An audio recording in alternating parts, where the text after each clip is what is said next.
guys, we're live. Hi guys, welcome, welcome, welcome. Today is March the 11th, 2020. I'm Danielle Malonzo. I'm the very proud leader of this incredible team, Inspired Tribe. We're based out of Nova Scotia, Canada. And tonight is a really special night. We are going to do recognition afterwards because I know Stacy's like me, and it's our bedtime. Okay. This is past her bedtime, so we're going to let her share her story, and we get to hear from her, and then we're going to stay on and do our recognition, talk about a couple of things if anybody has any questions. But I really just want to start by introducing Stacy right now. Okay. First of all, I've met Stacy a few times through Tara McDonald, who's a coach on our team. Stacy is an absolute rock star in our community here in Nova Scotia. I'm not even going off the script. I'm just going to go what I know of Stacy, okay? She is an avid runner, and I'm really excited to hear her story of how she began. I think you're originally from Tennessee, are you not? I grew up in Nashville, Tennessee, but I moved to New York City right out of university. And that's where I would live if I hadn't met my husband. So I always say I'm from New York City, but I have this twang, so it's incongruent. So because Nashville is one of my favorite cities. So I think that's what that really stuck out in my mind, right? Now, Stacy is full of life, full of energy. She is an entrepreneur. She's an absolute rock star. She's a marathon runner. She's an Ironman woman. I don't know what the politically correct term is for an Ironman woman. She is a massive motivator for females. And I mean, she's well known in our community and throughout, honestly, where every community that she touches, she has a massive impact, especially as a woman in business, motivator and inspirer. So with, and I probably left out a whole bunch of things, Stacy, but I'm sure you'll catch us up. I am going to pass it over to you, and I'm going to just get you to introduce yourself and maybe just share a little bit about yourself. And then, if I have some questions for you, and we can kind of go from there and then see if the other girls have any questions. We're basically a group of female entrepreneurs, okay, who have lots of struggles, obstacles, challenges. We have passion for health and wellness and just paying it forward. So I know you can relate to a lot of that. I mean, that's pretty much my gig, right? So I just for one moment, I'll talk about myself like I'm in the third person. I call myself Coach Stacy. And the reason I do that is every woman or girl I meet, I want her to immediately think of me as her coach. But the reason I do that is she also has to see herself as an athlete if she has a coach. And for some girls and some women, that's a really mind-blowing idea that they're an athlete. But of course they are. They just maybe haven't found their sport yet. My sport of absolute preference and passion is running. I've done 64 marathons, but I had crazy success at the Ironman. So when you said that about, am I an Iron woman or Iron man? I remember when I was being interviewed, I was the first woman from Nova Scotia to ever go to the World Championships in Kona. And the male interviewer made some smart comment about, are you an Iron woman instead of an Iron man? And I said, no, I beat too many boys to be anything other than Iron man. It's a brand. It's just a brand. That's what it is. There's not a pronoun there. So I love running, and I love getting everyone I know running. And when I say running, I also mean walking, because you have to walk before you run. And it's just easier to say runner than to say walk or run. But I really mean just getting people moving. And my probably biggest passion is coaching in general, and particularly young girls with Girls Gone Gazelle. That is a not-for-profit I started in 2011 that coaches girls 9 to 13. And we focus on how much fun running is. And we're a team. We're not individuals. And a lot of people think of running as being individualistic, but it doesn't have to be. And then I'm also a coach for grown-up girls with Soul Sisters. And, we have something called socials, which are our training runs. So we get together spring and fall, and we're a community of women. So I'd say the thing that I'm the most excited about, and that I try to get everyone I meet to join Soul Sisters, and primarily because Soul Sisters is amazing. It's the most empowering, awesome 5K, basically in Canada. It is the largest women's only 5K, and we've had 22,000 women participate since it started in 2012. And then that fully funds Girls Gone Gazelle, which is that free confidence club that I mentioned. And our tagline is, I don't chase boys, I pass them. We have 50 girls that will be starting training next month in Dartmouth and Cape Breton. So that's kind of a general overview of me. You know, when I hear entrepreneur, I am an entrepreneur because I'm always creating new races and new events and new things to get girls and women active. But my focus has been on changing the world, and I don't really monetize what I do very well because I don't look as, I don't monetize it, but I look at outcomes, and I try to change people's lives more than I try to make money. So it's a little bit of a different spin on an entrepreneur. I guess I'm a social entrepreneur, if that makes sense. So that's my brief, not brief bio. I love it. I love it. I would call that like a soulpreneur, or do you know what I mean? O-U-L, right? Yes. Love that one. Love that one. Yeah, you know what?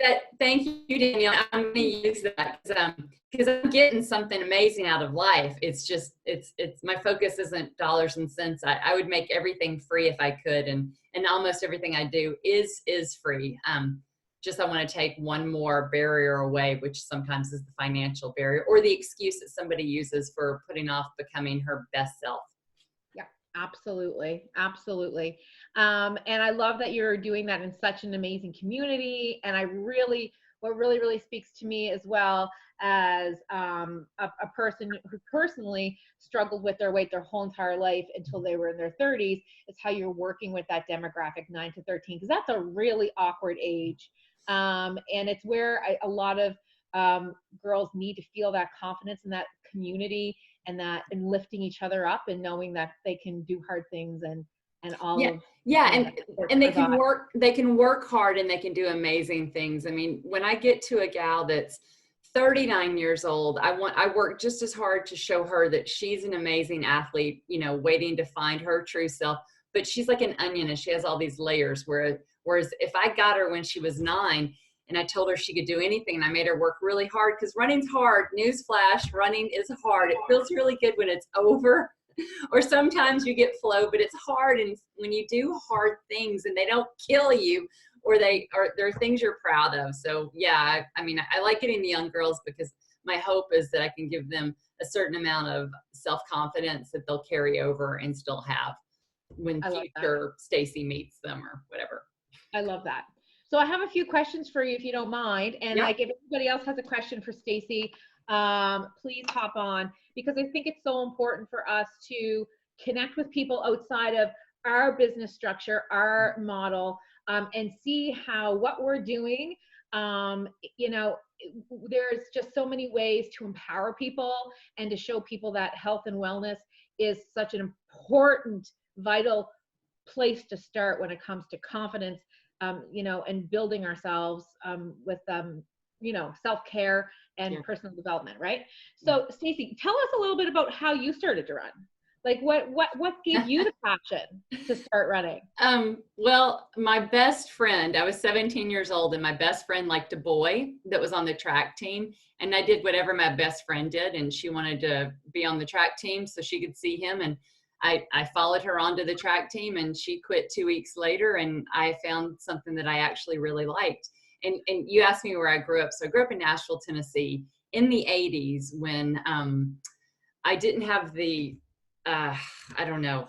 Well, there weren't a lot of sports opportunities for girls. Like I remember wanting to play soccer, but only boys were allowed to play soccer back when I was growing up. So I didn't even know running was an option until my friend like had me join the team with her. So I found running was something that I was really good at right from the get-go. And I wasn't good at anything else. Believe me, I tried all the sports that were available, which were limited to basketball and softball and cheerleading. And I wanted to be a cheerleader because that's what all the popular girls did, but I have no coordination.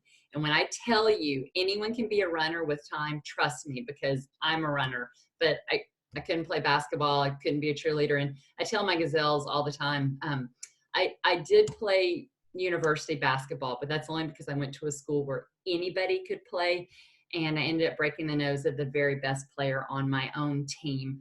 And, I took a time out after that semester. I was like, I can't hurt anybody else. So I went full force with running because it's generally not a contact sport. Though I did lose a tooth once in a marathon, but that's another story. Whoa, I'm sure you have a lot of those stories. I do. I have so many stories. So I started running because my best friend wanted to do it. And the funny thing is, that's what gets most women to try new things and to try a Zumba class or to try a yoga class, because they'll do something with a friend. And so I'm just very grateful that she had that crush. Absolutely. And that speaks to a lot of what we do, because our motto here is we don't do anything alone. So, you know, that's what we're always trying to do, is to pay it forward. And especially when we have new people joining our programs and products, and we say, like, do you have a friend? Do you have a coworker, a neighbor, your mom, your sister? You know, together we're better, right? Absolutely. And so I love that that was reflected in your story. Totally. I love that. Okay. Listen, can you share a little bit about being in the Ironman in Korea? That was Kona in Hawaii. Well, it was the hardest thing I've ever done, and I spent a year training for it, and then the race sucked. It was awful. It was really hot in Hawaii. I bet. But I mean, of course it was hot in Hawaii. I don't know why that was so shocking to me. So the race itself, not so good, but for me, it was really getting the qualifier and getting to go. And I spent a year telling anyone that would listen that I was trying to qualify for Kona. And I remember initially, and that happened because I did 8 Ironman, and I think I qualified in my 4th one. But I almost qualified, and I almost qualified by 5 minutes. And an Ironman, I don't know if you know it, it's a very, you get 17 hours to do it. So it's a very long day, long distance. And I came within 5 minutes of qualifying, and I was like, oh my gosh, I'm better than I thought. So I dedicated that year to training. And honestly, I'd be at the grocery store and I'd tell somebody, I'm training for the Ironman. I want to go to Kona. And at first I was nervous to say it because it felt kind of cocky to tell people I thought I could go to the World Championships. But then I remember telling my husband that by talking about it for a year, I'm somebody that could go, rather than waiting until I qualified to say it. For this whole year, I got to be good enough to even be in contention for qualifying. And then I did qualify, and it came down. It was tough. I practiced everything. Like, you ride your bike, the second event, you swim. What is it now? I want to say it in kilometers, but I'll say it in miles. You swim 2.4 miles, you bike 112, and then you run 26 miles. And I got to the point where the only thing I worried about was changing flats. So I changed 30 flats, mock flats, on my bike the weekends before, just getting that time down. And then during the race, I knew I wouldn't have time to take a break. So I learned that I can actually urinate while running. Isn't that an awesome fact? It was raining, and I couldn't spare 5 minutes. So anyway, I know that's gross. I've never been able to do it since, but my friend also did really well in the race, and we both shared the fact that we both peed while running, which is no small feat. Oh, absolutely. I don't know why I told you guys that. Does that help you be an entrepreneur? Yeah, sure. Let me make this a teachable moment, like you're one of my gazelles. What I've learned is if you don't have time to spare, you will do anything. And that's what I had to do in the moment. How's that? Is that a good spin? Exactly. This is what it's all about. And that's why I was so excited for you to talk here. Like, so grateful that Tara McDonald connected us here, because I'm going through and listening to your story, and I'm like, the fact that you just used those I am statements in the grocery store before, and like long before the example of you using those I am statements for a year, you didn't let the fact that you had qualified within 5 minutes discouraged you. Oh no, that worked just the opposite. It told me, wow, I've got a real shot at this. But you know what? The 5 minutes, that was really close, but it didn't mean I was going to make it. And so I think making that decision and saying that I'm trying to qualify and telling anyone that would listen made it so topical every day. And to that point, I always tell my friends and the people I coach, ultimately you've got to be willing to share your goals, and it's scary and it's hard. But when you put it out there, it makes it that much more attainable than if it's a secret, or if, you kind of sandbag, you don't say what you really want. You have to say what you want. Absolutely. Oh my gosh. Like, I think that's that can be a parable, like that's echoed in so many parts of our life. Yeah. From our relationships to our work to our, what we're trying to achieve with our own health, everything. Wow. That's awesome. I was just like, wait a second. She's using I am statements. I'm still on the good for you. You didn't let that 5 minutes discourage you. You let it light that fire underneath you, right? Yeah. It's so funny because in our business, we have, monthly goals that we're supposed to hit. And also, there's always some sort of goal put out there. And there was a goal put out there this month, before the 15th of the month, in order to get an extra prize. And I'm the type of person, that whenever you put a goal in front of me, I'm like, how am I going to get to this? Even though I can't fathom how I'm actually going to do that in that short amount of time. How am I going to make this attainable? And I think we all need to kind of switch that mindset to going for it and stretching ourselves no matter what it is in our life. Because when you put it up there, like you said, and share it with your family and say it to the person in Sobeys and at Shoppers Drug Mart. I love that, Stacy. Well, I mean, and really, I really want to focus on that part there also, that maybe you're afraid to think you're good enough to get that prize for the 15th. But if you tell everyone, I'm striving and I'm trying to get this special prize or this special sales achievement or whatever it is, I think it elevates you because it's saying I'm worthy. I'm in the running, So. Absolutely. Absolutely.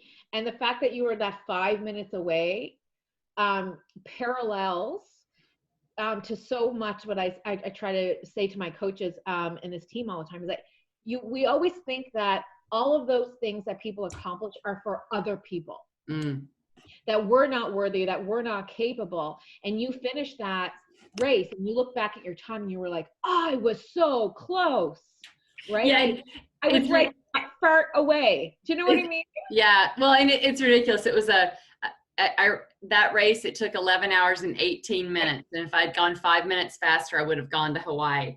So, 5 minutes isn't much in a whole long day, but it's still 5 minutes. It's a thumbnail more, a fingernail more, right? But that's why you peed your pants the next time. Oh, it is. I can go to a porta potty. I mean, you probably don't lose 5 minutes in a porta potty, but you lose 3 or 4. For sure. Absolutely. I love that. So I didn't mean to talk about Ironman, but can I tell you guys a real quick story related to that? Please do. So but this speaks to being prepared. So before I got to that race where I was trying to qualify, there were, I can't remember the numbers now. Let's say there were 200 women in my age group, and you're just racing the people in your age group. So my husband is really, really good at crunching data, and he found the times for every single woman in my age group, her last race, or as many races, and did an average time. So we knew that it was really going to come down to a race where there were 3 qualifying spots, and I had no chance of. There were 2 girls that their times were so good they normally won races, so I was never going to beat them. So it came down to how many of us were really in contention for this last spot. And I think he got that number down to, it could go either way for really plus or minus about 20 of us.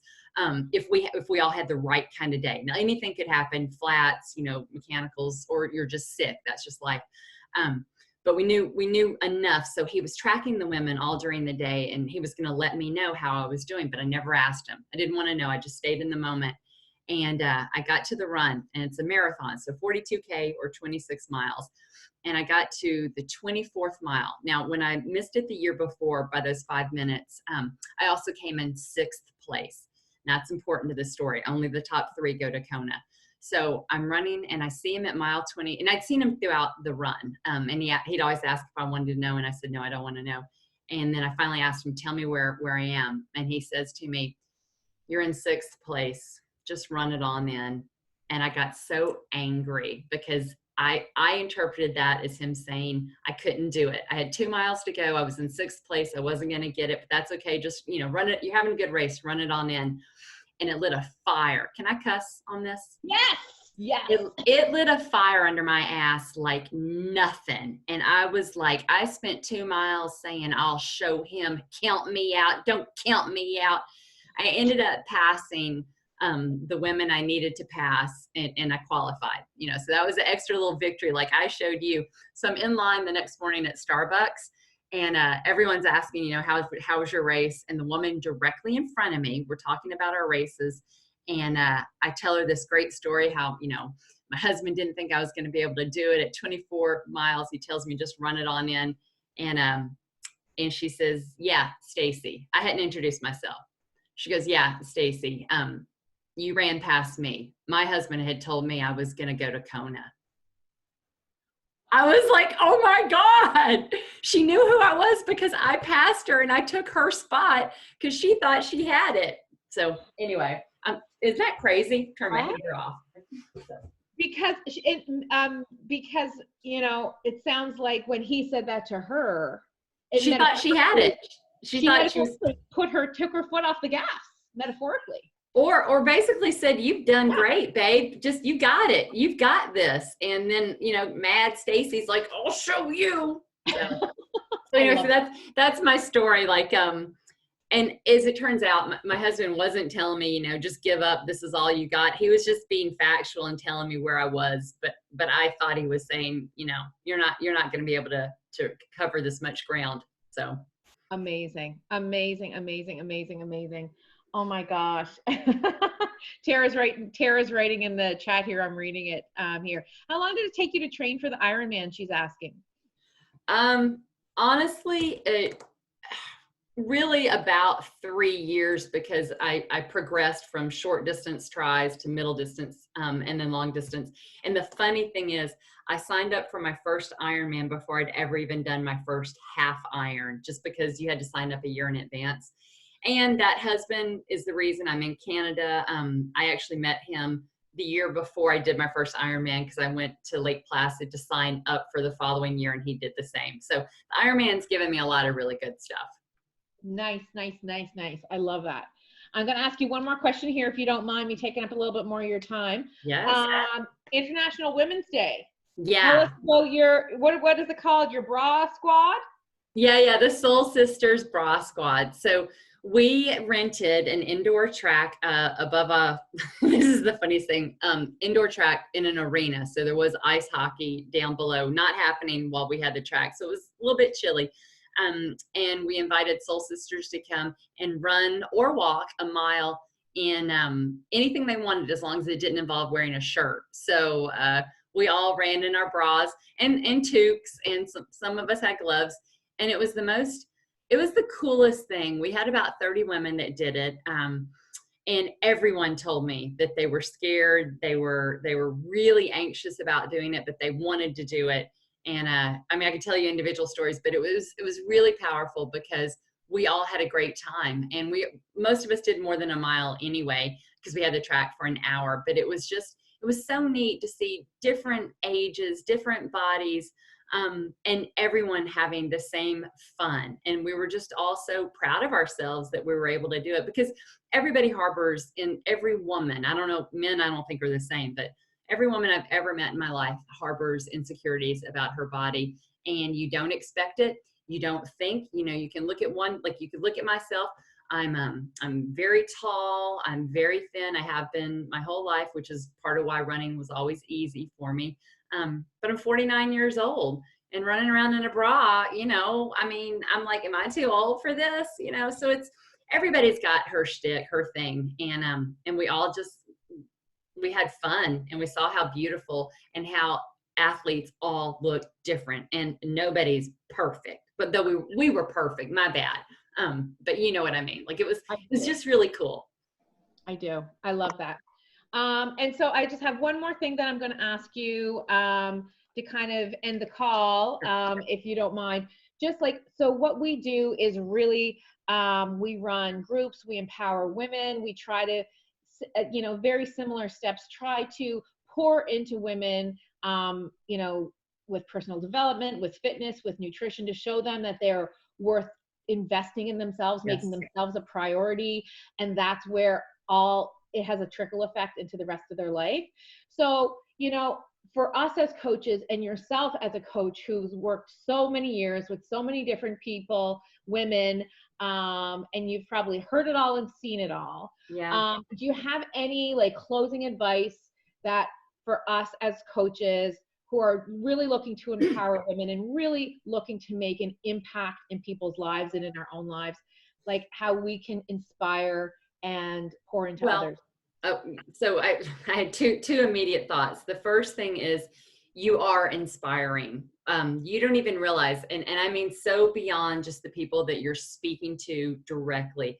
There are people that are watching you and are being inspired by what you're doing. So you as coaches, as long as you keep prioritizing your health and what you're doing, that's going to have a ripple effect beyond even what you think.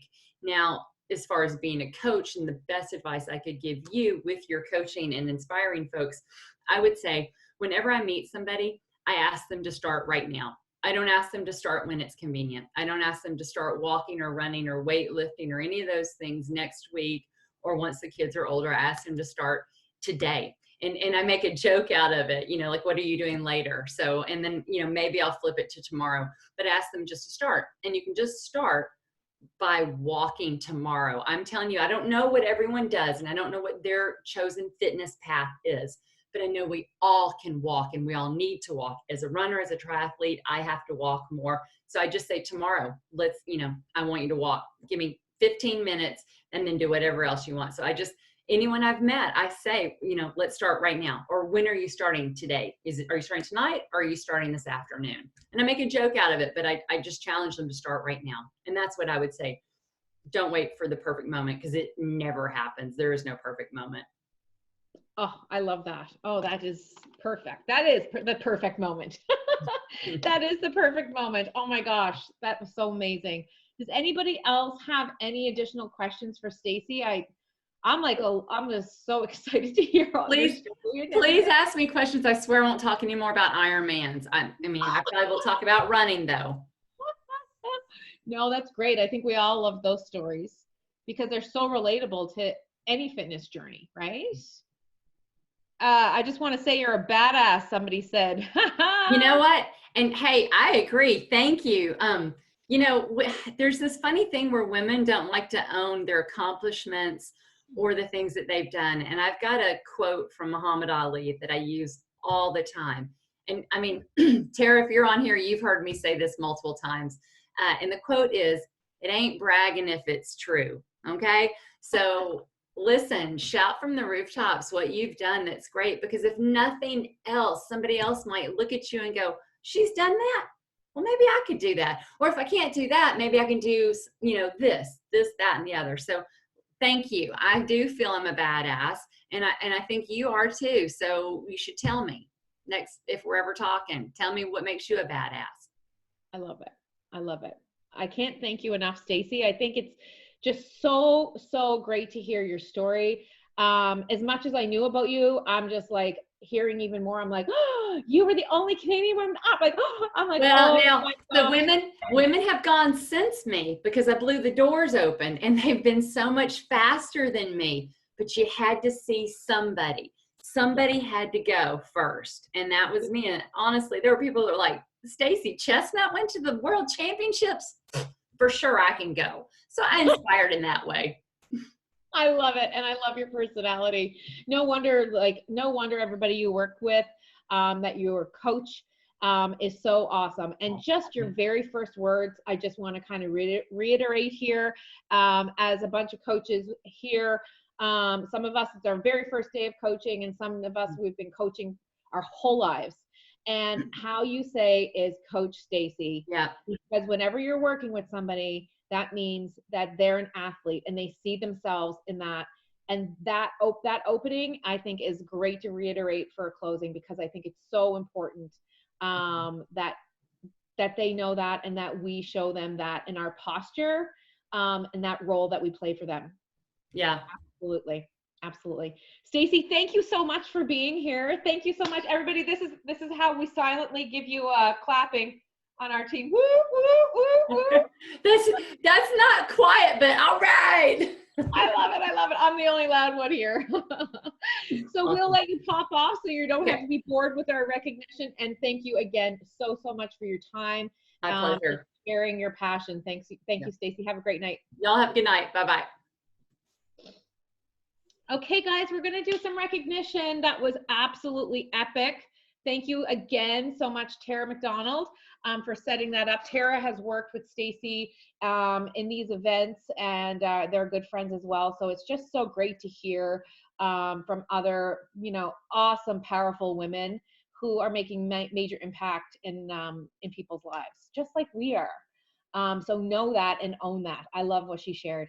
Anybody have some recognition? I'm going to mute myself and let you guys.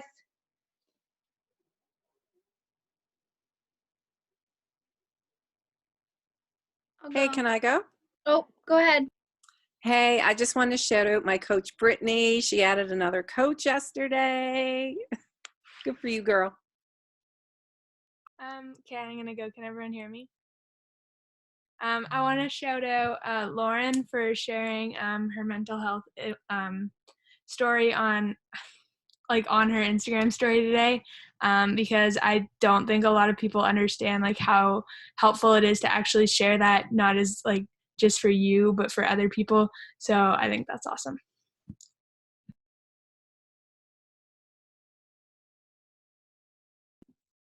I want to shout out Amber, who is going Emerald tomorrow. Where are you, Amber? I don't know if she's on or not. Way to go. I want to shout out Shauna, who a day after we had our team call last week, officially went 4-star diamond coach. Woo, woo, woo. Love it. I shout out Val for her amazing, energized videos every morning. Love them. I agree. I love your dancing videos, guys. I want to shout out Paige because she hasn't been able to work out since her surgery, but she's been walking every day. Her videos have been great on Instagram, and you have been killing your nutrition. That's just been great. So way to go. I love it.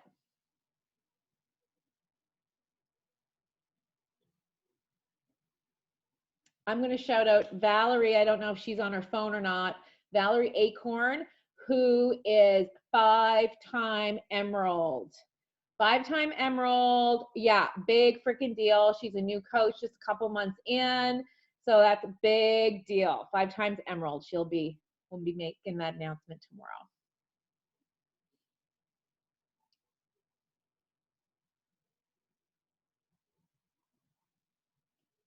Anyone else? I want to show you guys all for coming out and showing up on the team call, because I know a lot of us got some wah, wah, wah, news, but we're not going to let anything get us down, because we are a team and we are a tribe. And the last thing I want to say and kind of leave you guys with before we go on to our nights to crush our business, because you guys are rocking it in the Emerald Dash group, is, everybody's all freaking out about this coronavirus. Well, guess what? We have the best solution for people. The best preventative thing they can possibly do is eat well, reduce their sugar and processed foods, drink Shakeology, which is clinically proven to boost your immune system, as well as exercise and reduce stress in your life. There is no other, that's going to trump hand sanitizer every dang day. So make sure you guys are taking care of yourselves, but also letting your community and your groups know that what they're doing, a lot of people think it's about weight loss. It's not. Weight loss is a happy side effect of taking care of your health mentally and physically. So make sure you guys realize what we are doing and how we are impacting and how people can really help themselves. They can buy all the toilet paper they want. They need to be doubling up on their friggin' Shakeology, right? Double Shakeology Day. We'll do a ring the bell for Double Shakeology Day. Double Immune Boost Day, right? That's what we'll do. Then we'll definitely be using more toilet paper. Anyway, Anybody else have any?